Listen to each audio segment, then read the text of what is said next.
Ba-ba-da-da-da.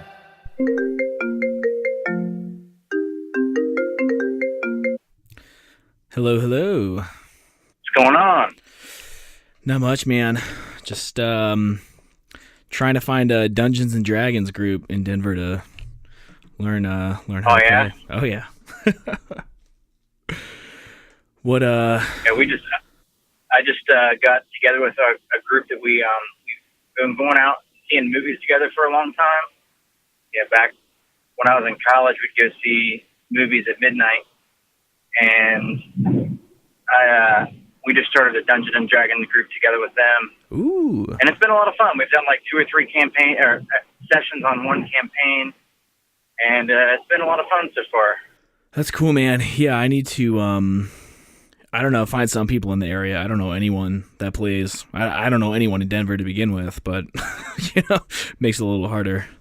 But For yeah, sure. man. So are you driving right now, or is Kylie driving? I am driving. Okay. Jeez. I have it on my hands free, so Okay. I can just talk and not have to worry about holding the phone or anything like that. Very cool. Sounds good too, man. Yeah. Is Kylie That's good. is Kylie there? Hello, hello. She's kind of resting. She's not feeling the best, so Bummer. Okay. Well, it'll probably just be me. that's good enough, man. So you had called me over the weekend, asking if there was a way you could get a review for Metroid recorded. My whole philosophy with the network has just been to say yes to everything. So of course, I said yes. I was out helping Megan try to pick out a wedding dress when you called. It was a lot. Isn't that a little taboo for the husband to be there? It is a Or little husband to taboo. be? That's almost exactly why I did it. Well, I was going to ask about that. You posted that picture, which the dress looks great if that's the one that she's wanting. And I was like, wait a second, Tom, you shouldn't be there. Oh man. But if that's the way you guys want to roll, I mean, heck, it's your guys' wedding. Don't let anybody else tell you how to do it. Yeah, dude. I even brought my little field recorder, and she brought 2 of our other friends along, and we kind of we were recording our reactions and stuff throughout it. So that'll be cool. so that'll be in the end of an episode here somewhere. That's cool. But it's Monday morning. It's Labor Day. I guess it's not Monday morning. It's past noon Mountain Time. I did a little bit of reading on Metroid today. Watched like the trailers for the new game. I don't know much about it, so if you don't mind, like I just out of curiosity want to ask some questions, but I want you to be able to do your like review. Like I want you to just say whatever you want. I kind of don't want to get in the way, but I am very interested to hear about I what you have figured, to say. this would be good for if somebody, because again, part of this, the fact that this game has a little bit of hype around it is the fact that I think it's been 7 years since the last Metroid release. Oh wow! Which the last one, I believe, and so my dates may not be 100% perfect, but I believe the last one was Other M, and it was on the Wii, and it didn't do too well. As you know, Nintendo has characters that are kind of usually voiceless. You Right. kind of put your own personality and your own self into the character, and the other M kind of gave Samus a bit of a backstory, a voice, and those kind of things, and it wasn't as well received because the character they portrayed was different than the character we've kind of been getting over the years. Oh, okay. And it's been a good while since we've gotten an actual platformer Metroid, which has you're running left to right on the screen rather than first person. So when they announced this, I was pretty stoked. So I figured what we could kind of do is if you had some general questions about the franchise and kind of what it's about, I figured I could answer those, and then we could kind of segue into this particular game, because we'll talk about the other games and what I think about them, I guess. And we can work our way to then how those affect how I think about this game. Awesome. Yeah, I mean, the first time I ever saw Metroid, it was like, I think it was like probably the original one. My stepbrother was playing it. It was the you wouldn't call it side scrolling, would you? That it's like the arcade style. Yeah, I mean, it's kind of now they're kind of known as like Metroidvania games because like Metroid and Castlevania had that same style where you can run left or like you can. It's obviously like a 2D, like you're looking at the character from the side, right? But like Mario, you only move to the right, right? And if I'm not mistaken, the first Metroid, you get off your ship and you're running to the right, like you would think like you're supposed to do, and you can't go anywhere. Like there's a wall, and you're like, what do I do? And you actually have to go to the left because that's where you have access to, and so it kind of trains you that you can go either way. You're not having to go in one direction. This is kind of it's where like Skyrim meets that 2D. It's like an open world 2D game where you can explore and jump around, go left and right, up and down, but you're not stuck in just one direction. Right. Yeah. And yeah, it seemed like my memory of it was obviously like the late 80s, Nintendo game. And just looking at the trailers of it today seemed like how I remembered it, but just like the graphics were beautiful, but still had similar gameplay. Has it always been that? Or you mentioned something about first player. How did that work? Yeah, so I believe there was 5 or 6. So you had the original Metroid that came out, and then I think shortly after that they released Metroid 2, similar style gameplay, just kind of a new story. Then Super Metroid came out for the Super Nintendo, and it was a direct sequel to Metroid 2. It takes place right after the events of the end of the game. I think after that, it was Metroid Fusion, which was on the Game Boy Advance, and these are all still the side-scrolling platforming style games. Right. Then I think you had Metroid Pure Mission, I think also for the Game Boy Advance. And then I think the next game after that was Metroid Prime, which took the 2D style gameplay. You're running back and forth. You're seeing the character from like a third person perspective, and then it actually puts you inside the helmet, and you are Samus, and you're looking at a first person point of view in kind of a linear but kind of open world exploration game, and that was for the GameCube. And it was kind of obviously a different take on what's always been known as like a 2D franchise. And the Metroid Prime series kind of has a cult following. They're really popular. I've played all 3 Metroid Prime installments, and I love them too. That's why I'm also excited that they announced Metroid Prime 4. And they took that risk, and it did really well for what they had. Okay. And since then, they did Metroid Prime Hunters on like the DS, and it was a first person, and you had to like aim using the stylus on the bottom touch screen. So you're like holding the DS with your left hand and moving, but then you're also like aiming with your right hand, but you're not actually holding the DS. Yeah. It kind of worked. I admittedly didn't finish that one just because it didn't flow as well for me. Sure. But I know people who did finish it. They did like the story. They liked the gameplay. It's interesting. So kind of what this game is, it's actually a remake of Metroid 2, the second game. And they kind of, sort of like what they've done with like Link Between Worlds was a more or less a remake of Link to the Past. Right. But they put their own spin on it. They made it modern. They gave it the modern graphics. You have like the wall merge capabilities and kind of new mechanics. And they did the same thing with this to make it a fresh take on Metroid 2. But obviously it still has kind of the same rough storyline, same kind of plot points that you kind of hit and move forward in the game. Okay.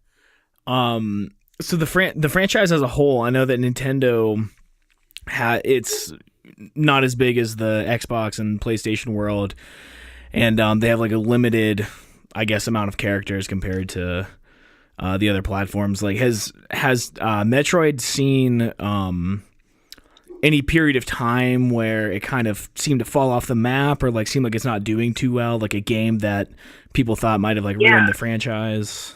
Well, that's kind of where we've been at. That's the scene that we've kind of been in the last several years. Metroid, and again, so anything I kind of say in this next section, I might be kind of wrong on. I believe Metroid has done better in the Western side of the world than in like Japan, I think. Okay. And that's kind of where I think we get some of that.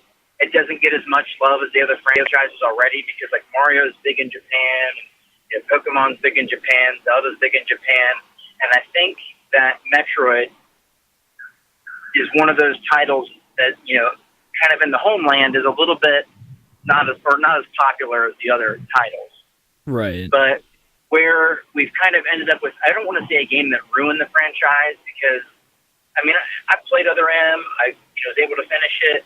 It does some interesting things. So you play the game with the Wiimote sideways, and you use the D-pad on there to kind of run around.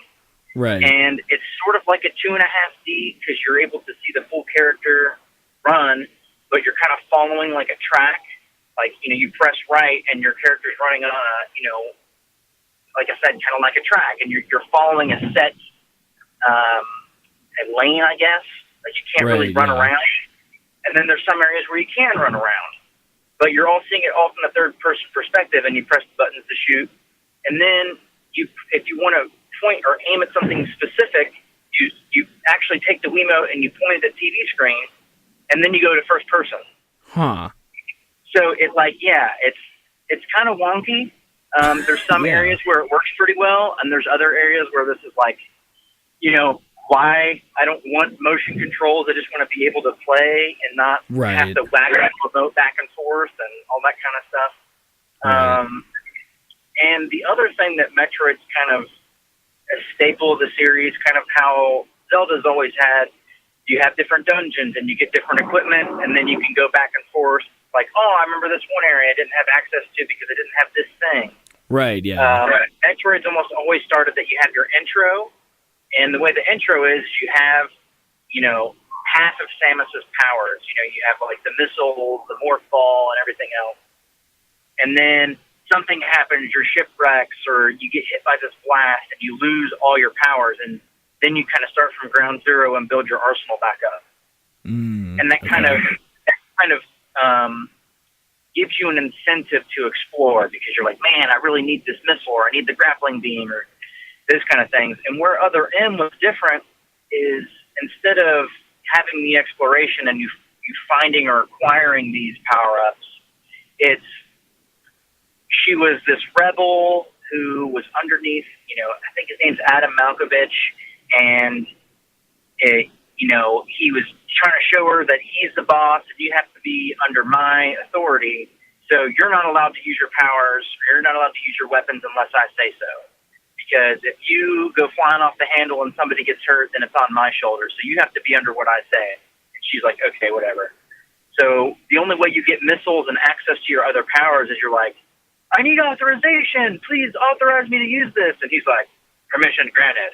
And then all of a sudden you get your powers. And it feels kind of cheesy, and rather than having that reward of, man, I've been searching all over the place for this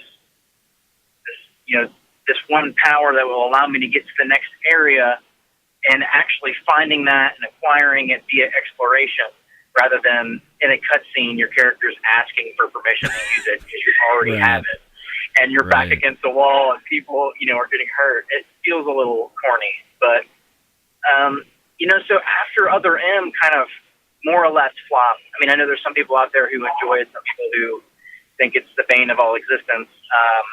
After that, we've been in this lull for 7 years of what are we getting? Where's Metroid at? And I think it was E3 or two ago, they announced Metroid Prime, Federation Hunters. And people are like, ooh, what's this? And it's about a group of soldiers that aren't even Samus, who are in the universe of Metroid, but are just soldiers in the Federation. And you're like, this is not what we wanted. Why did you make this? And, I never played it. The gameplay didn't interest me. It's one of those things where if it didn't have the Metroid title on it, it's just kind of like a shooter game with aliens and stuff. But right. I feel like it has the Metroid title to try to sell it, and it doesn't feel very Metroid, other than the fact that you're fighting the same creatures that are in other games and stuff like that. So we've all been waiting. We've been waiting, and when we had our little meetups with Nintendo, I'm pestering the guys. I'm asking them if E3 hadn't happened yet. It's the night before the first day of the show, and Nintendo hasn't had their press conference yet. I'm like, guys, you got to tell me. I love Metroid. Is there something? Is there anything? And the guy Jared looked at me and he goes, I don't know. I guess you'll just have to wait and see. Right. And then the night kind of finishes out, and he's like looking around to see if there's anybody close, and he like leans in and he goes, Metroid 2. And I was like, really? Metroid Pinball 2 is what we're going to get after all this time? Metroid Pinball 2. And, he starts laughing, and we're all kind of cutting up. And then the next day, I remember it like cut to black, and it's got like the Metroid theme, and then it cuts in with, Metroid Prime 4. And I'm like losing my mind. It was freaking out. And then we're on our way to the convention, and, Kylie's like staying up on social media, seeing what's going on. And they showed the remake, which was like just something they showed in like Nintendo Treehouse. And I'm like, what? We're getting 2 Metroid games? This is crazy. And it was kind of a really awesome moment. I know for me, somebody who, I genuinely care about the series, and I think a lot of other people do too, to kind of get 2 games within a short amount of time that are trying to get back to what I think people really care about the series, which is, a true 2D Metroid that, is kind of a more classic take on the series and on the franchise, and then also a continuation of Metroid Prime, of the Metroid Prime franchise, which is the first person, and now with the Switch kind of being able to take it on the go, kind of hoping that with that, some of these games that like Nier Automata, which is for like PS4, it's a third person, hack and slash kind of game, but there's sections that turn into like a 2D platformer, where you have the sections that are on that flat space, you jump up and down. So hopefully they do some of that with the Prime series and the 4th installment. They did it a little bit in the other Prime games, where you'd have to get into like the morph ball, and you'd have like these puzzle sections that were kind of on a flat plane. So hopefully they'll do some of that again.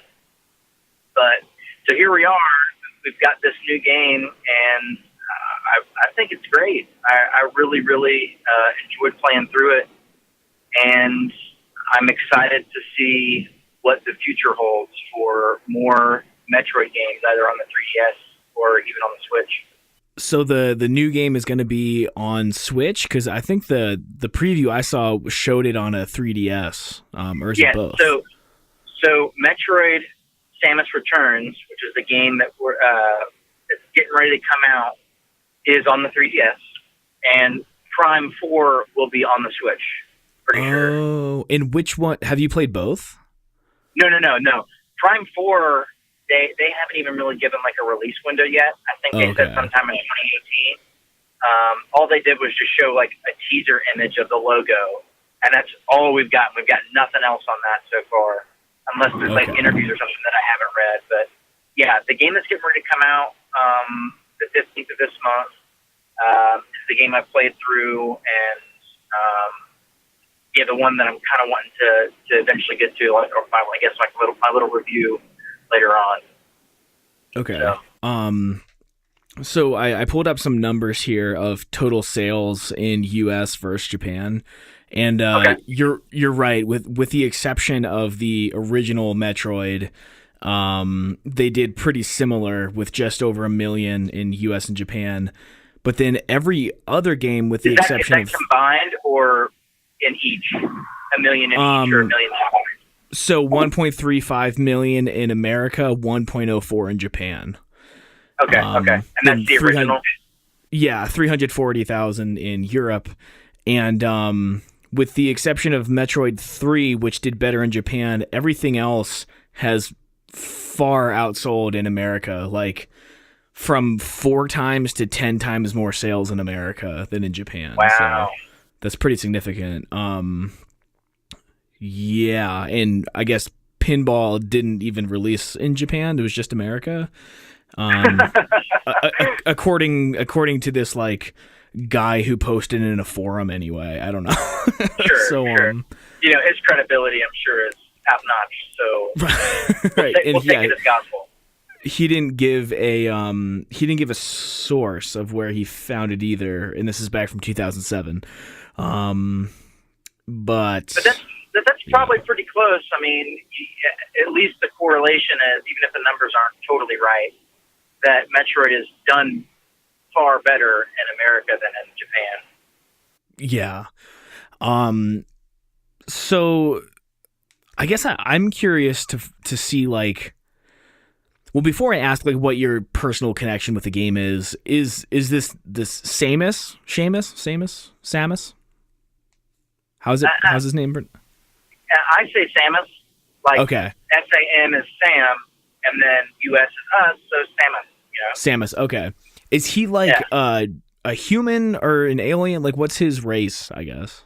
So the very simplified version of her story is, I believe, her parents were killed by space pirates, which are some of the main enemies in the game. They kind of got like crab claws. They look almost bird-esque, but they got like claw hands that they shoot lasers out of. But her parents were killed by space pirates. I could be completely wrong, because again, they don't give like a whole lot of lore. It's sort of like right. You're just there on the, on some of it you get more story, but she's been raised by this group this race called the Chozo, Chozo, and she's kind of taught their ways, and that's where she gets her suit or her power armor from, is the Chozo. And I think in some stories or some versions, like, she's like infused with their DNA or something, but she's raised by them, and then the race is somehow killed off, and she's kind of a lone bounty hunter, or she leaves their home planet.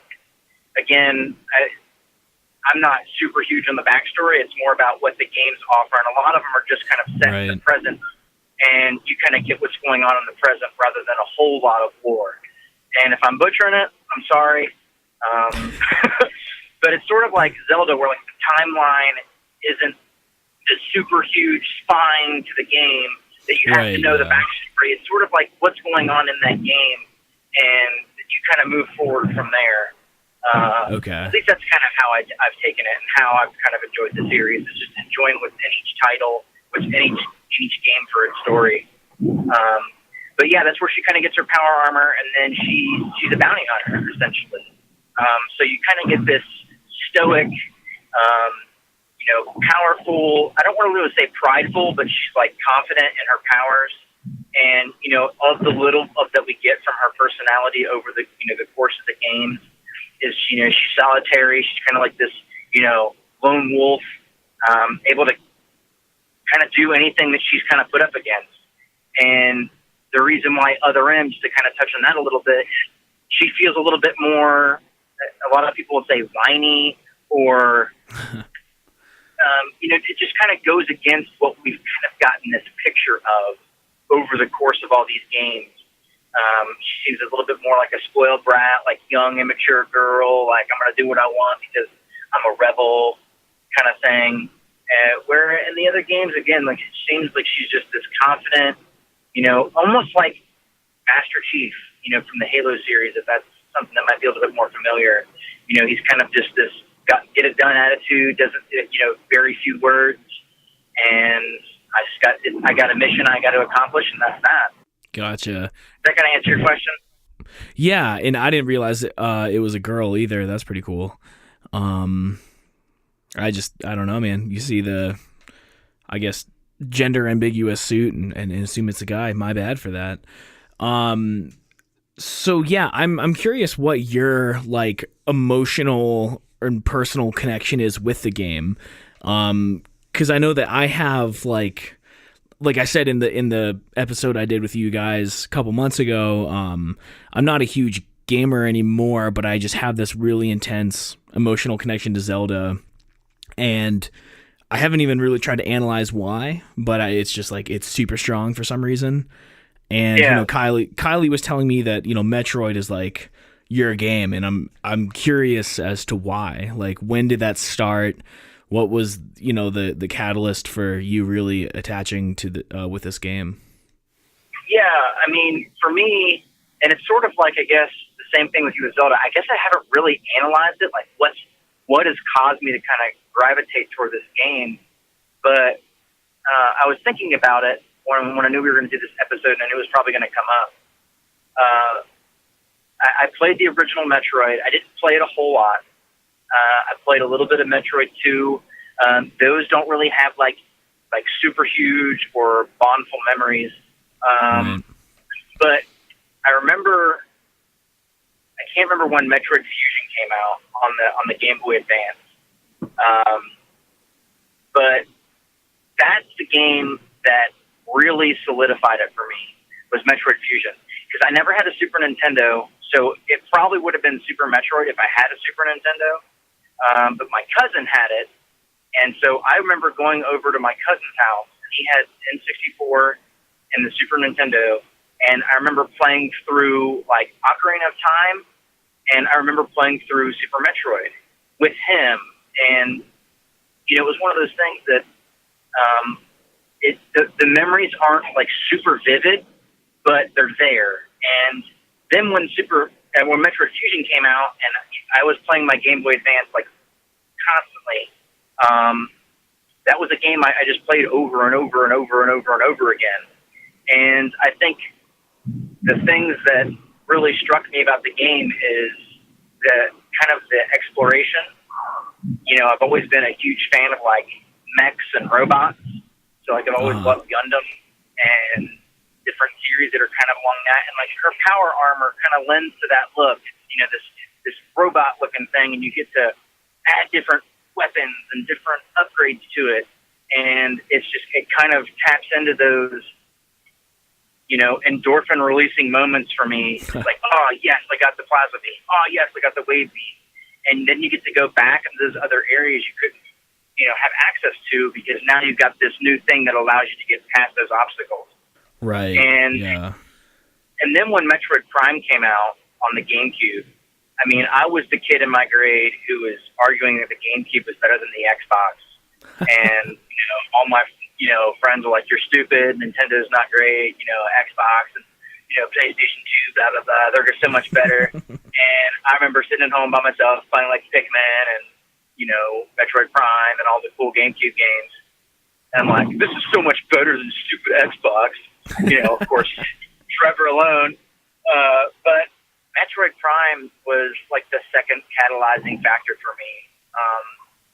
Because for its time, I felt like the graphics were really great. And it put into, the series that's always been kind of the side-to-side into like a first-person shooter. And it kind of made you feel more like the character. And, of course, this was really before I really got sucked into Halo. Then Halo kind of becomes the next big thing for me because, again, you're like this big dude in a metal suit who's kind of stoic and kind of awesome, and he's fighting these alien races. It's kind of just the Microsoft version of, Metroid. So it's just kind of been one of those things that, and then playing through this game and getting back to that 2D style of Metroid, it brought back just waves of nostalgia for me, and just kind of brought back those younger years moments where you're kind of brought back to your childhood. I felt like a little kid again, being able to play Metroid Fusion, which was the big title for me. Right. Yeah, I get that with Zelda. Like the first game that I really connected to with that was Ocarina of Time, and For sure.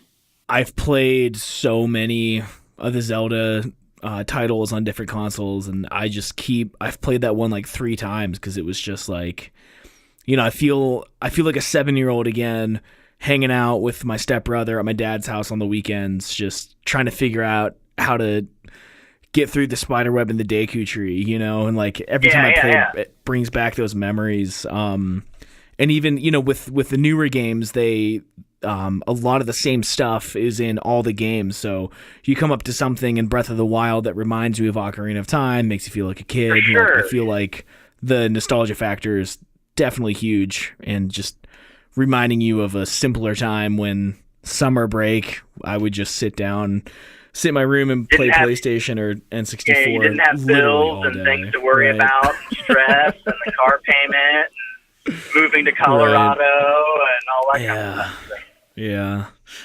I mean, I still put like 250 hours into Breath of the Wild, but with the exception of yesterday, I haven't played really that much in the past month and a half. I've just been working so much, but yeah. So it's has there been any other game that you've kind of felt that same connection with as you do with Metroid? You mean like another game outside of Metroid, or another Metroid title? Another game outside of Metroid, yeah. I would say probably Halo. Okay. Not to spend too much time on that, but I remember the days when Blockbuster was still open, and you could go to Blockbuster and rent a console. I remember with my neighbor down the street, we would literally scrounge coins from the couch so that we could rent an Xbox so that we could play Halo. And I remember those just as vividly. So I would say that Halo and Metroid hold the biggest kind of heartstring to me. Halo more so like with my friends. I remember having like LAN parties, and everybody bring over their Xbox and their TVs, and we'd have like these guys in this half of the basement and these guys in the other half, and that was what I did for my birthday. It's like my 16th birthday. I remember it's like, can I have like 12 guys over so we can play Halo in the basement? My parents are like, 12 guys? Like, seriously?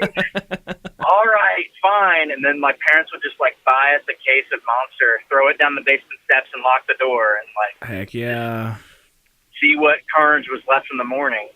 But Metroid was more of like if I was by myself. Okay, yeah. Which, being an only child, I mean, I had a lot of good friends, but in those times where I didn't have people to play with, Metroid was my go-to thing. I could, sit in my room with my Game Boy Advance and just be able to play. And so yeah, I mean, I think those are the two biggest for me is Halo and Metroid when it comes to bringing back the waves of nostalgia and kind of going back to that simpler time. Yeah, so seems like you have a certain genre you gravitate towards, or game style. Well, cool, man.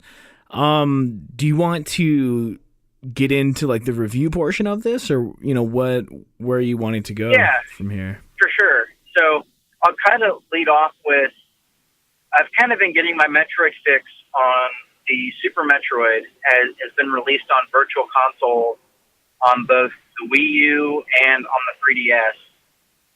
And is that Levi going crazy over there? Yeah, I can take him out. I was wondering, I was like, is that Tom breathing really heavily into the mic? Or is that Levi going crazy? No, it's probably a dog walking outside. He's going crazy. A dog doing dog things. Right. Yeah.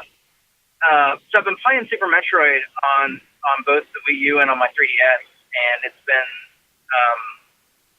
something that's kind of really kind of brought back these old memories, because the Super Metroid is really the kind of the pinnacle of the Metroid franchise. And you could probably talk to a lot of different gamers, and they'll tell you that Super Metroid is one of those games that's kind of a benchmark when it comes to changing the gaming landscape after it. And, getting this new game and starting to play it, it feels a lot like Super Metroid, like the good aspects of it. And So, plugging in the game, you start it up. The soundtrack is, the soundtrack to the whole game is phenomenal. Metroid's kind of always been known for kind of like an ambient, very emotional, kind of very tone-setting soundtrack. Okay. Like, where to me, when I think Zelda, not that I don't think that the songs evoke certain emotions, but it's more like you kind of get themes for different areas, and those different areas, like, Zora has kind of this harp kind of sound. It's very tranquil, and with Metroid, you get this sense of being alone because it's very spacey, very eerie. When you get into, especially in this one, you get into like the areas of the game where it's like the rooms are hot and you have to unlock a certain suit in order to not be affected by the heat. You get into those areas and it kind of gets a little bit more rocky. It's like, and you kind of get this sense of, things are picking up. There's danger around the corner, and that's something that I think that the soundtrack to the Metroid games have always been fantastic, and I think this game delivers right from second one. You get that you get the theme, and you get that feeling of what Metroid is supposed to feel like. And honestly, I think if somebody hasn't played a Metroid and where they're like wanting to get to the series and don't kind of know where to start, I think this is a great game to pick up to get to not be ruined by playing older games. I don't think this is, I would consider, the best in the franchise, but it's definitely a solid, great revamping, rehyping, new set stone for the series to kind of re-pick up on, I guess, if that's the right way to put it. I don't know if that makes sense, but okay, yeah. Yeah, I mean, like, if you got a 3DS, go pick this game up. And if you haven't, had the opportunity to really get into the Metroid series, this is a great installment to kind of get an idea of what the gaming is like. The gameplay is very reminiscent, like I said, of Super Metroid, of all of the classic, platforming series installments. The thing that I kind of liked that it did compared to other games is you don't have kind of this intro where you have your powers and then you lose it. She just kind of starts off with, just her base set of powers, and you slowly acquire the power-ups throughout the game. Some of the new mechanics that they added is you kind of get these things called Aeon abilities, I think is how it's pronounced. It's like A-E-I-O-N, Aeon, I guess. Huh. And sounds good to me. So, like, one of them is a scan ability. And part of what Metroid's been known for is, well, you shoot every nook and cranny because you don't know if there's an upgrade tank or, you just don't know what's in that room unless you explore every nook and cranny of that room. Okay, yeah. And the scan ability kind of, like, did you play the original Zelda on, like, the NES? Yeah. So you know how, like, you would, like, walk into, like, you're on this panel and you're, like, swiping different rocks to try to find, like, a little cubby hole or, like, a potion or something? Yeah. It's kind of like that. Like, that's how the Metroid series has been. It's sort of that old classic Nintendo where they don't hold your hand. You have no idea where to go, what to do. You kind of just have to probe the edges and see what gives. And you're like, oh, okay, I can go this direction. So you go there until you hit a wall. And you're like, well, there's this yellow door. I don't know what this yellow door means. Well, I guess I got to backtrack. And it's really about trying to find what pathways are open to you and finding the power-ups that will then open up ways that were previously blocked. And the scan ability is, I think, a good modern take on being able to explore the map and alleviating some of the frustration that maybe previous games had where you don't know if there's an upgrade tank in this room. So all you got to do is hit a button that drains part of your Aeon energy, and it kind of scans like an 8x8 plot on the map, and it shows you everything in that area. So it's kind of a take back of, well, I used some of my Aeon energy, so I don't have that there anymore, but now I can see and know the boundaries of this room and if there's an upgrade tank in the area. So I think this game does a lot to alleviate some of that frustration. Like, I mean, you've played like open world exploration games outside of Zelda, right? Not really, man, to be honest. Not really? Yeah. So I guess the way I can relate is, if when you're playing Breath of the Wild and, you're looking for those Korok seeds and you don't really have, you get to kind of look around and you say, okay, look, there's a little puzzle over there. You kind of got these visual cues to kind of let you know there might be something over there. Right. And Metroid sometimes never had that. It's just, all the walls look the same, and you have to just drop a bomb to explode everything in the room to see if anything gives.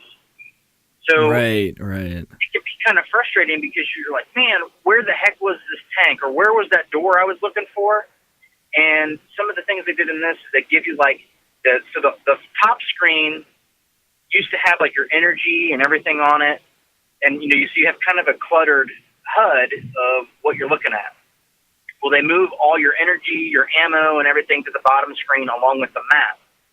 So that's super nice because the gameplay is just completely free of any information outside of Samus running. For sure. And yeah. you can drop pins on the map to be like, okay, there was this yellow door here, or in order to get this upgrade, I need this thing, so I'll drop a green pin here each time I see that, so I know I need that thing for these pins. And so it made it kind of nice that once you get to like Section 5 and you unlock the power missile or something, that all the areas that you needed the power missile to get into, you can go back to those areas and use, super missile. You can go back to those areas and, blow up those blocks with the super missile. So it's streamlined that backtracking process with the pins, and then there's also teleport stations. So like in Super Metroid, which is maybe what more people will be familiar with, you get so far, and then you kind of have to remember where the areas are you need to go back to. And not only that, you actually have to run there. There's no fast travel. You just have to go there. Where there's like 2 or 3 teleport stations per area, and it allows you to get to at least close to where you need to go. Right. So you're not having to backtrack the entire map, which is, I think, convenient. I just think that they took the Metroid formula a lot like Breath of the Wild did with other Zelda games. It still feels like a Zelda, but it's also completely fresh. Definitely. And I feel like this, although it's a remake of Metroid 2, if I didn't know it was a remake of Metroid 2, it would feel like a fresh game, a completely new take or completely new experience. Yeah, that's awesome. Right, and so it makes me excited for new installments that they'll do hopefully in the 2D style and give it a revamp or completely new titles, kind of a thing. So, honestly, like if I had to give it a score, I'd probably give it like an 8.5 or a 9. All right. Out of 10. I feel like it's a really solid game. I think and that's almost every game out there. I was reading some other people's initial reactions or what they kind of thought. Kind of like lurking on Reddit, like what are people saying? Like what are they hyped for? And I've already gotten to play it and beat it, so I'm like, what are these people saying? And some people think that it's it looks slow or blah blah blah. They're not as excited for it, and I don't let myself get hung up on little things. Like we watch a lot of Game Grumps, and one of the guys on there, Aaron, he was talking about Breath of the Wild, and he says, sure, it's not a perfect game, but I'm having so much fun. Why worry about the things I don't like or the little things that I don't like when there's so many things about it that make the game fun? For sure. And I've already taken the game and I've already started a second playthrough just because it's fun. And I think that's what Nintendo's really been focusing on lately is just making games fun again. And I think part of the formula that's caused games to lose that luster is they hold your hand. They show exactly where to go. There's no sense of intrigue or exploration or excitement because it's all laid out for you. It's all step by step by step by step. And it doesn't allow the player to kind of input or be like, what if I did this? Right. And so, right. and playing this, you find ways that are like, oh, I can take out this boss by doing this thing. Now, it may not be like the right way or the only way to do it, right. but it's the way I figured out how to do it. And it's exactly what Breath of the Wild encourages. You know, you get into these shrines, and you're like, how can I solve this puzzle?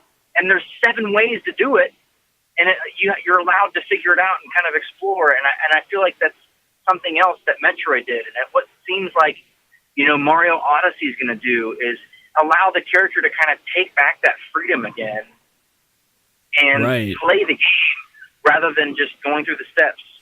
Yeah, you know, there's I'm in a couple Breath of the Wild like forums, and I've tried really hard to not use it for like spoilers or like, you know, clues on how to do stuff, but I often see people doing things to achieve the same goal as what I've done, but just would never have thought to do it like that. And that's like the most exciting part of this game, and especially that it is like open world and you can go anywhere, do anything in any order. I think, yeah, the fact that you can do things so many different ways is why I love the game so much. And like you said, it's not perfect. I miss the dungeons of the old N64 games like so much, but there's so many things that I do love that it's like, whatever, dude, it's not that game, you know, maybe the next one. Yeah. It's just a new take on it, you know? Yeah. So you like this game a lot. What I do. What was the game that you liked the most before this one came out? In the Metroid series? Yeah. I really, in the first person, I know it's kind of not really able to compare, but I really liked Metroid Prime 2. They had like a light world and a dark world, and some of the suit designs in that were really, really cool. But as for like 2D, it's kind of a toss-up between Metroid Fusion and Super Metroid. So to kind of to go back again to like Samus's origin, so like as she's going through these levels, she finds these Chozo statues, and they're kind of like the Chozo kind of look like bird people. Sort of imagine like the Rito from Zelda a little bit, but they're kind of more like Mayan influence. They kind of got like this Aztec kind of old Central American, you know, Indian kind of vibe. Okay. And there's these statues, and they're holding like a ball, and you know, you end up shooting the ball, and then there's a power up in it, and so the power ups that she's getting for her suit are like Chozo technology. Mm-hmm. And that's what allows the suit to get better and do other things. So, Super Metroid, again, like I said, a good benchmark for future games and other future Metroid titles. I really like Super Metroid because I love the pixelated art. I love the animations in it. I love the feel of the game, the atmosphere, you know, different areas. And the reason I like Metroid Fusion so much is, well, because it comes after Super Metroid, it feels like Super Metroid in its play style, but Samus kind of gets like infected with like the X parasite. I think it's been a while since I played it, but she gets, and so like her suit is no longer just a power suit; like she's infused with like this Metroid DNA, and that's what this whole fusion idea comes in. So some of the power she gets isn't because of Chozo technology. Some of it has to do with she's getting powers from the Metroids, and it's kind of just like her suit looks more organic rather than like this power armor. Right. And it's kind of an interesting take on like the Metroid series. So I kind of like that because it mixes it up a little bit. And these games, I think because, again, they're after Super Metroid, they feel a lot like that, and they play a lot. It plays a lot like those games, which I think is good because that's where like the formula is like, all right, Ocarina of Time, probably a benchmark for Zelda games. So any Zelda game that we make after that what did Ocarina of Time do right, and let's Right. kind of try to take those and give it a new take or a new spin. And I feel like this looks at the previous titles and goes, okay, what did those do right? How can we give those a fresh spin? And I think the Aeon abilities that you get in this game, those kind of give this a fresh spin, because there's some of the puzzles that you have to like activate this one, turn it on, turn it off, turn this other one on, and like it's all about timing to get through this puzzle, and it's all about turning on and off those powers, and it's really, really neat. And there's like one ability that you get, and it happens in Metroid. Oh, sorry, you're breaking up a bit. I think I might have lost you. Oh no. Whoop. So you're like, you come across this area and there's like this pit of lava, but you can't get across it because the ceiling is right at your head. You can't like jump across. And there's so many times I'm sitting there like, do I do this again? Like, where am I supposed to go? Oh yeah, I have the spider ball. So then you get into the ball and you roll across the ceiling to get across the lava lake, kind of a thing. And so it sort of forces you to think outside the box in terms of how can I solve this puzzle, or how can I get across this? Which is, I think, again, how the Metroid series kind of tackles puzzles. I think this game, Metroid Samus Returns, I feel like it does well. It has good puzzles, good timing. You kind of have to, again, get to the edge of, all right, I can't do this. What am I missing? I don't have this power up. I can't get any further. And then you kind of have to explore, like, what rooms didn't I go into, or what didn't I already look at, and find what you need to move forward. So how would you rate the difficulty of the game for how old are you, 25, 26? I'm 28. You're 28? Thanks. Why did I Okay. So Thanks for thinking I'm a lot younger than I am, Tom. I thought you were younger than me, but I guess that's just Kylie. How would you rate the difficulty for a 28-year-old experienced gamer? Like, what were any parts of it like super frustrating, or like did it seem like it just you kind of rolled through it? So I feel like a lot of people that are probably going to be listening to this have played Breath of the Wild, and so I know I've used it as a comparison a lot, but I feel like there's this new insurgence of energy from the Nintendo group and the Nintendo team. And I feel like they're infusing a lot of that energy into these new titles. And I feel like Breath of the Wild, in some areas, was very unforgiving. Like, if you mess up, like, you're messed up, like, you're dead, Like, having those dead guardians, like, on the plateau right in the beginning. And it's like one shot and you're gone. So I feel like this has kind of that same feel, where it's very... I don't want to say like it's hard or super difficult. It's just unforgiving. Okay. So when you get into like these little boss fights, as you progress through the game, it's, well, if you got their attack patterns down, or you know what you're doing and you know how to attack this one, it's just a matter of being able to pull the timing off. But if you screw up, one hit takes like half your life, and if you don't have all the energy tanks, or if you don't have the right upgrades, you're going to have a lot more of a difficult time than if you go through and gotten every single upgrade that you need to get, or I wouldn't say need to get, but could get before this moment. Then your time is going to be easier because you're stronger. And when you do mess up, you have more room to make the mistake. Does that make sense? Yeah. So if you kind of go through bare bones and don't collect everything, it's going to be more difficult and more challenging. Not necessarily hard, but if you make a mistake, you're going to die. Right. So there's definitely ways. So there's definitely ways to make it easier on yourself, but if you choose to do it the hard way, you can. Yeah, more or less, or go in with less arsenal than if you're not going to find every nook and cranny and get every single upgrade. Because a lot of like the collection and is getting the missile expansion tanks, where you're able to hold more ammo, so that when you get into these fights, you don't only have 30 missiles, you have 100 missiles, and you're able to use that and be more powerful when you're fighting.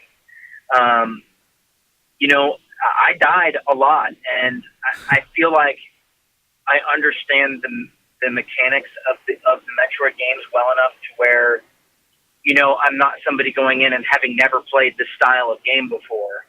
And I felt like the game was challenging, especially in some of the puzzles. The puzzles, I guess, aren't too bad, but it's more about the timing again. Right. And, but one of the cool thing, and this is where I think it's a fresh take, is you now have a melee ability where I don't believe any other Metroid game has had a melee ability. What does that mean? If you press, I think if you press the Y button or the X button, I think it's the X button. Because I get it mixed up because Nintendo's A, B, X, and Y are opposite of what other controllers are. Right. But it's the top button. The top button Okay. of the four is the top one. When you press that, she like swings her blaster up in like an arc, kind of like, just like a hit, like kind of like in Smash Bros. How, she just has like a, she just swings her blaster. So like when the enemies, like when they see you, there's like a little flicker of light, like a little blink, and then they like charge you. Well, if you time it right and you use the counter, it like stuns them a little bit, and then you can blast them, like shoot them right away, and then it's like a quick kill. And also, if you time it right, you get some of that Aeon energy. You get like a cluster of Aeon energy busts out, and you get to collect that. So it's one way to kind of recharge your Aeon gauge, your Aeon bar of energy, as well as get a quick kill from an enemy. And right. I think part of the fact that I'm not used to doing that, I end up getting hit by these enemies so many times when I should have just countered and done the melee counter and have a quick kill. But I think it's a really neat technique because when you start fighting bosses and you kind of learn their patterns, there's certain moments where you can use that technique and get some shots in, and there's a cool cutscene animation of like Samus like flipping around and doing like a backflip and doing like some shots, and then it kind of cuts back to the normal fight sequence. Right. That's pretty awesome. Yeah, it's pretty sweet. And the other thing they do too is you hold down the left shoulder button on the 3DS, and she kind of stands still. She gets like an aiming laser out of the end of her blaster, and you can aim 360 degrees, where in other 2D Metroids, it's kind of like straight at a 45-degree angle up, straight up, 45-degree angle kind of back, and straight back. Yeah. Gotcha. There's only like 8 directions you can shoot, where this is like 360 degrees all the way around. So again, kind of taking the abilities of the console and giving you a little bit more freedom. Right. So yeah, I mean, there was some boss fights, like obviously, like the main boss and stuff. They're difficult. Like it's hard. You have to get the timing down because one hit will like drain like 3 of your energy tanks, and you only get 10. So it's like, oh well, this sucks. I have 1/3 of my life left, and I'm only 1 second into this fight. So again, I think it's where it's more unforgiving for sure than, I would say necessarily actually difficult. It's just getting the timing down, and but I think that's good. I enjoyed it a lot because you have to get your sequences down and everything. Well, it sounds like the developers or the creators are both like did a really good job of incentivizing more exploration and to do those more difficult where you said that she takes the cannon and blasts them up and you get the Aeon energy or whatever. Like if you do the things like the special things the way they want you to, you get more stuff. Or if you explore more, get rewarded for it for sure. Right. Yeah. And if you explore more and you take the time to really take advantage of the game, they give you can find more energy tanks or more upgrades or whatever, which, the diehard people who want to find everything and see everything, it seems like they're doing a really good job for, giving that to those like true diehard fans, I guess. Yeah, and I think that's exactly what the series is known for. And so they're kind of getting back to the series roots. And I think that's kind of, again, I'll reference Breath of the Wild, even though a lot of the game was different.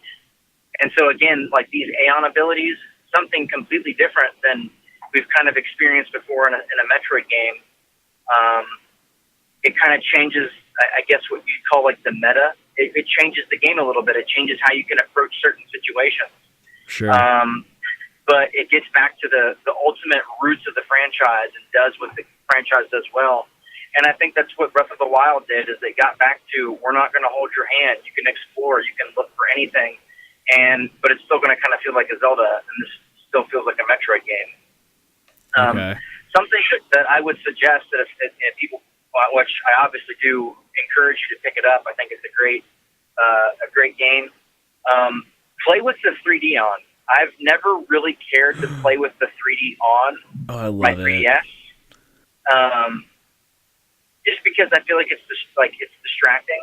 I have a new 3DS, so at least it's got like the face tracking on it. So if I turn the 3DS a little bit, it doesn't get wonky on me. Oh, wow.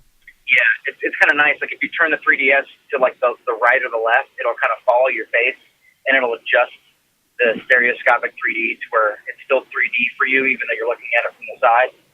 That's insane. Yeah, it's pretty cool. Wow. With this, it really gives that sense of depth, because, and that's the little things I wanted to kind of praise about the game is the background animations. Like there's creatures moving in the background and like, digging for food, or, digging out their little cave or flying around. It really makes the world feel alive and makes you feel more alone, because you're the only thing that stands out in everything. That's really cool. There's like stuff that happens in the background, and when you have that 3D on, it really gives that sense of depth to the background animations of like how far everything is away. And I usually will try a game with the 3D just to kind of see like the Pokemon battles are kind of cool because you get to see like the animations in 3D and everything. But I usually play with it just on the 2D, just because not that I don't care for it, but I prefer it that way. And this is one game that I definitely I was glad I actually played and tried the 3D, because I think it makes it a more complete experience. Okay. Very cool. Yeah, I played Link Between Worlds with 3D on the whole time, and it was the first and only 3D game I've played, and I loved it. Yeah, and I think like that game is another game that it's better to play it in 3D, where some other games like maybe not so much. But I feel like the top-down view of Link Between Worlds, you kind of get that sense of depth, and I feel like it makes the game a more complete experience. Yeah, it was pretty great. Yeah. So I mean, what else do you want to talk about with it? We've got time, man. It's anything you want to say. I guess kind of my final thoughts. I know it seems kind of jumbled. Obviously, if anybody has any more questions after they listen to this, or have more, I guess, direct things they want to know about, so obviously just reach out to me. I'll let you know more of what I think. But I was trying to think about the things that are a good points to touch on, and I know like in like Game Informer or GameSpot, they kind of give like little breakdowns of like audio and graphics and all that kind of stuff. So I figured I'd kind of do that for my final thoughts. I feel like the graphics, although they probably aren't pushing the 3DS to its limits, they accomplish what they need to accomplish. I feel like the graphics are good for being on the 3DS and being I guess what you call a 2.5D game, where you have the 3D graphics but it's set on a flat plane. Sure. I feel like the world and the atmosphere of the game is captured very well in the graphics. The replayability, which is kind of what, again, Metroid's sort of known for, is you're supposed to play the game, and then you get different endings depending on how fast you beat it. Oh, wow. So, yeah, it's, that's when you're talking about there's different ways to kind of tackle these puzzles. If there's one game I love watching speedruns of, it's Metroid, because, there's obviously like overall speed, but it doesn't matter what completion rate you get. And then there's then there's speed with 100% completion. And, it's just really crazy how these guys have to backtrack to different levels of the game and collect all these energy tanks and missile tanks and expansions and everything for their suit, but still try to keep it under a certain time limit and do everything perfect. Right. And I think my first playthrough was, I think close to 15 hours on this game, and I didn't collect everything. And I took my time. It's like this next playthrough, well, I want to get a better ending, so I need to play through faster. And, do I collect everything? Like, I don't, again, not having the luxury of having the strategy guides and stuff, of knowing what's there. I don't know if it's strictly based on time or if it's based on time and completion, but yeah, I think the replayability is very high, just like every Metroid game is. So now I know the different bosses, and I'm not going to have that introductory period. I know exactly what I need to do in each fight, so I can try to go through and, be more efficient. I feel like the replayability is high, and I feel like the soundtrack was fantastic. I feel like the controls were on par with every other Metroid game. And like I said, I would say it's a solid 8.5 or a 9. It's a very, very good game. And if you're even remotely interested in Metroid, I would definitely pick it up. Awesome. So you had the game ahead of time because you and Kylie are in the brand ambassador program, right? So Correct. you get a sneak peek. When does it actually come out? So it comes out on the 15th, which I believe is 2 Fridays from now. Okay, September 15th. Which we're recording on Labor Day. This review will be out on the 12th, given embargo times and things of when things can and can't be said. So just to be safe, you'll probably be listening to this on the 12th or later, and the game will be out in a few days. But yeah, I think if you really want to get the full experience of Metroid, get yourself a pair of headphones, put your headphones in, get into like a dark room or like under the covers, and just have the soundtrack playing in your ears, and like you're just playing this. You're a lone bounty hunter on a foreign world, exploring it and everything, and kind of getting that feel of, solidarity and being alone. I think that's kind of the quintessential Metroid experience.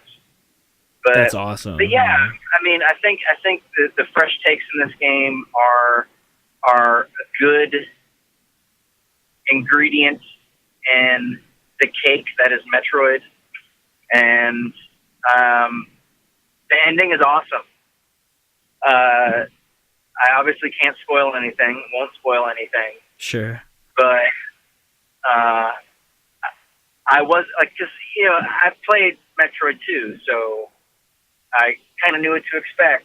A lot of the beats in this game are kind of the same, or the overall premise is kind of the same. And it's the end of the game, and I was like, "What? This is no, come on!" And it took me back. I was like, I can't believe this is happening right now. And I was like, all right. And then stay around after the credits. There's a post-credit scene. Hey-o. And I am super hyped. So after you play the game and after you beat it and you're super hyped as well, come talk to me so I know who I can talk to about it, because I think it spells great things. And I'm really excited. So yeah, that's Metroid Samus Returns, and I think Samus Returns in a good and great way. And I'm excited to see what other I don't even really want to say diehard fans, but other fans of the Metroid series have to say about this game and where they think the future is for the franchise. How can people get in touch with you? They can either spam Kylie, as I know some people do, because I'm not always the best to reach on my phone, and I think you can attest to that. But right. but in knowing that I'm throwing myself out there, my Instagram handle is Admiral Boogaloo. It's Admiral, spelled just like it sounds, and Boogalloo. Some of Kylie's pictures, if you're following her on Captain Dangerous, she tags me in some of her photos, so you can kind of find me through that. But yeah, I'm on there, and I'm on Facebook, Kyle Parker. I don't care if you reach out to me on there. It's kind of neat meeting other people who are either a fan of Kylie's work or a fan of Metroid. I know it's something that I was able to connect with a few people at E3 with. Was they were wearing a Metroid shirt, and I was able to be like, hey, what do you think of the new announcements? And kind of just being able to connect that way. So if people want to reach out to me through those avenues, reach out to me. I'll do my best to answer your questions with how I can answer them before the game is actually released. And after you've played it and gotten through everything and you're like super excited like I am, then we can talk about all the cool things that this game lays out. So, yeah. Awesome. I'll put a link in the show notes to both your Instagram pages. Do you want me to put a link to your personal Facebook page too, where people can message you and add you and stuff? Sure. I don't care. Yeah. Okay. I don't know what the URL will be. I will edit it in after I figure that out for the listener. But you can go there and find links of some stuff that we've talked about. I've been taking notes of things that I would like to put in the show notes and ways to hit up Kyle and Kylie, see their work, get in touch. And also by the time this episode comes out, Kylie will have had time to. She hasn't had any time to play it because it's been on my 3DS.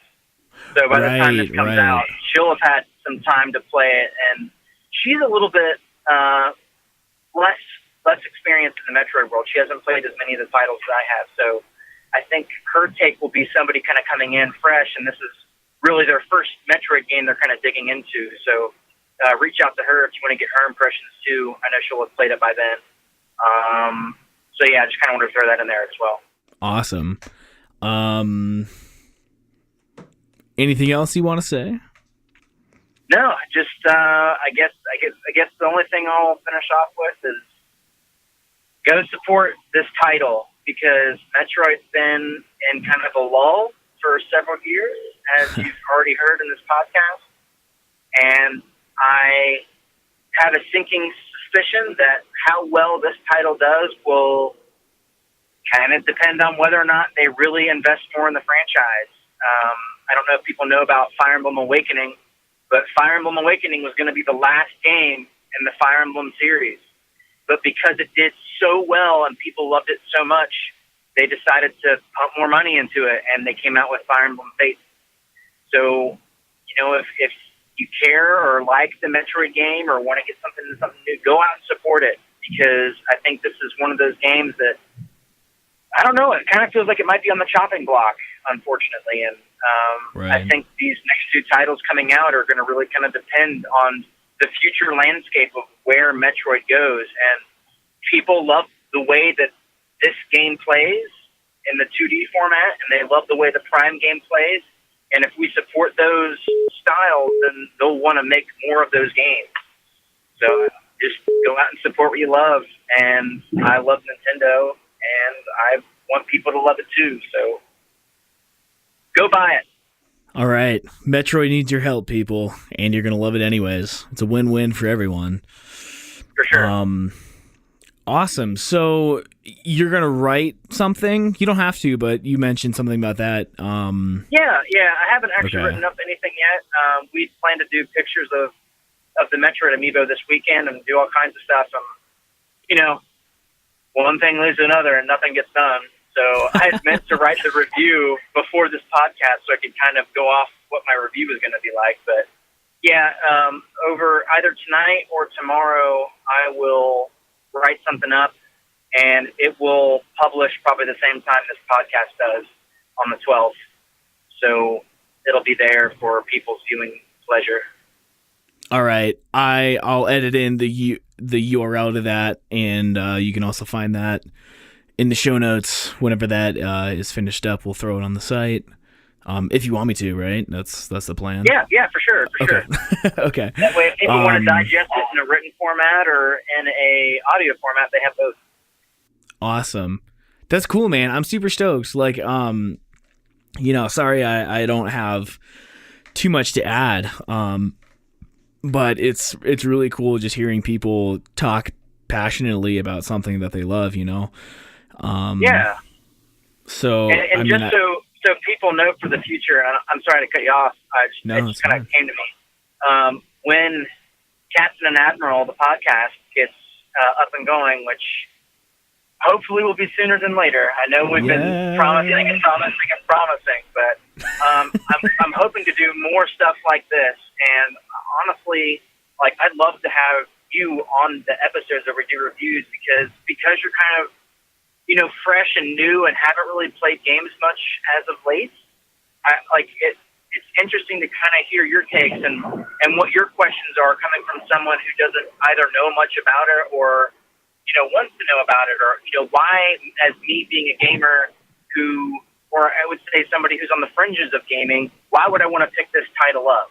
And I think those are kind of good questions to ask, and, I really want to get you in on it. And, but yeah, more stuff like this to come in the future, more reviews of games that we get early, crossing our fingers that that'll be something that we can definitely focus on, along with the written reviews as well. It's something that we've been wanting to do for a while. We just never had the avenue to do it. And so that's why I begged you to do this episode with me, so that we can kind of have this first trial run and hear what people hate about it or what people like about it. And then in future episodes, we can focus on those new things that people want to hear. So yeah, there's that. Yeah, man. I'm super excited to get you guys like actually going on the network. I think I told you when I was at the podcast conference, man, I was hanging out at this booth for a while that sold the microphones, and I was like, look, man, I don't want to walk out of here without two of your mics, because these people need to be heard, like you and Kylie, like, yeah. Then you're gonna you're gonna want them, to be using your mics. Like, it's gonna be great. And they told me to email them, and we're trying to get things set up for you guys, because I definitely think that talking to Kylie a couple weeks ago was awesome. It was like some of the most fun I've ever had, like, just chatting with someone, and I think it's going to be awesome. I think there's plenty of people out there who want it, who like love you guys. So I'm definitely interested in hearing a lot more about what the two of you have to say with upcoming games and old games and good games and bad games and all that stuff. It's going to be a lot of fun. I'm really looking forward to it. Yeah, for sure. I think we're both definitely really excited to get it up and going. So I guess I'll plug this too. I know it's a little cheap, but Kylie has a Patreon. Yes. It's patreon.com/Captain Dangerous. And the people that have already pledged their support, I cannot begin to thank you enough. Stuff in our personal life, which is kind of preventing this, us getting the equipment we need, is, things have been kind of tight, and I can't tell you the amount of times that the Patreon money has helped us. So your support is tremendously appreciated, and that support will help us get this channel going. So you can pledge as little as $1 a month, which is just kind of worth a thank you. But at $5, you get a print every month, and you can pick whatever picture she's done. So all you have to do is just message us. Otherwise, we kind of pick for you. But yeah, there's that. And at the $30 level, you get 2 prints and some of the minis that we make each month. We throw those in the package, and those get sent to you as well. So you kind of get a little piece of what Kylie makes along with prints every month. So we're gonna start doing more like sign up specials. Like, this month we did the Core Oak mask that you can use in Breath of the Wild, that can go on the Breath of the Wild link, and we had 2 people sign up just to get that mask. So we're gonna be doing more stuff like that, to where, hey, this is the mini we're doing this month. If you sign up, you get this plus the other stuff. I think we're going to try to do some more specials and give a little bit more incentive to people to kind of be interested in it. But For sure. But yeah, there's that too. So if you want prints, which Kylie has, we do every month. Patreon.com/Captain Dangerous. And something we'll do as well, because the Patreon has an RSS feed, we'll be able to upload exclusive podcasts once that starts going too. So that'll be another column. We'll get access to that. So hopefully within the next 3 or 4 months, that'll all be going on. For sure. $5 for a print a month is like insane, dude. That's such a good deal. No shipping. It's just $5 flat. You get a print. It's a 4x6 print. So, and there's different options. Obviously, there's like if you get on the site, there's different reward tiers. Some of the other ones will have like if you want more prints per month, or if you want a larger print instead. So all it just takes is you just send in a message like, "Hey, I want this picture," and if you're at the right level, you can get it in a bigger size too. So, so yeah, take a check, take a look at it. It's there. And again, I cannot express how much that support has seriously paid the bills some months when it's been really bad. So, I can't tell you how much it's meant to us to be able to have that support. So check it out. If you have any questions, ask the other people that have, supported us.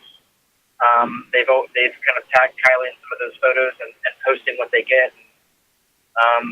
The prints we get are super awesome. I love the quality of them. They're like on a cardstock, and they're really, really nice.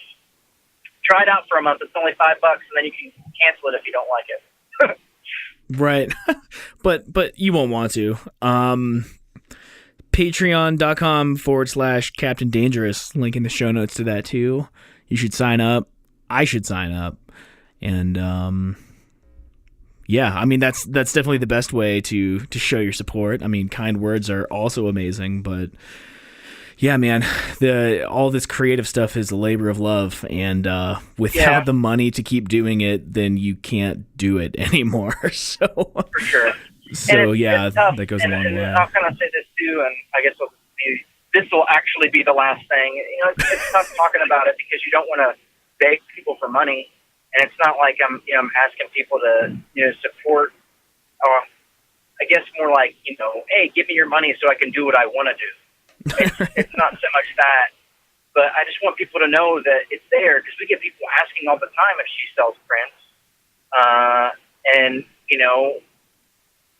they think that they have to constantly, it's like, well, if you only want 3 prints, sign up for 3 months and then drop off. Like, you're not going to hurt our feelings at all. At least, you're getting a piece of what you want, of the stuff that you like, and you've helped us out.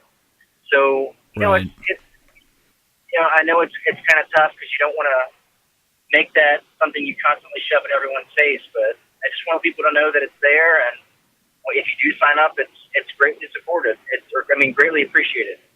So, yeah. Yeah. I mean, you're a nicer guy than I am. I'd be shoving it in everyone's face, and I'd be charging $15 a month for print. So, I mean, yeah, that's a good deal. Well, because it's not about the money. I mean, it's when Kylie started this whole thing, and me and her talked about it, it's been about making people smile.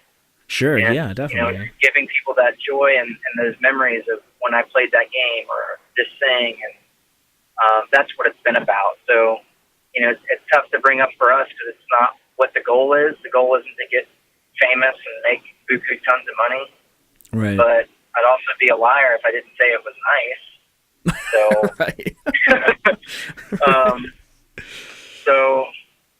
I feel like I'm sticking my foot in my mouth, but yeah, it's there if you want it, and it's appreciated if you guys support it.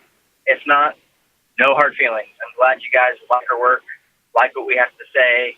I'm just a normal dude living in Cincinnati, and she's just a normal gal living in Cincinnati, and we're not anybody special, it feels like, but people want to listen to what we got to say and like what we do, so we'll keep giving you that. Awesome, man. Definitely. Well, very cool. I'm sure you guys will be on again at some point. 'Cause Oh, yeah. I think it's just, I approached you guys like about a year ago about getting a podcast going, and it seems like it's kind of gonna start ramping up hopefully pretty soon. But just getting you guys your voices out there more to kind of get some more excitement before you launch is probably the best thing that we all could be doing. So anytime you feel like you have something to say, let me know, and we'll get your voice heard somehow. And happy to do whatever you guys want, because like I said, I'm just trying to say yes to everything, and give everyone what they want, have everyone just creating stuff. That's what's important to me. Passionate people talking about stuff they love, so more of that is always good. Well, yeah, man, I guess we'll call it there. And again, links to stuff we've mentioned in the show notes. I'll overdub a URL for that later. Hey, this is Tom just popping in here, letting you know the review is not out yet, but it hopefully will be shortly. You can add us on Facebook to get the link for that. And you can reach them on Instagram, on Facebook. And I can vouch they're very friendly people. I think I just approached them on Instagram one day as some random guy, and now we're all friends. So really, really good people. Can't hurt to reach out and start a conversation. So. All shucks, Tom. All shucks. Well, it was great talking to you. Don't hang up quite yet, but I'll hit stop on the recording, and we'll get things ready to go. So, until next time. See you later. See ya.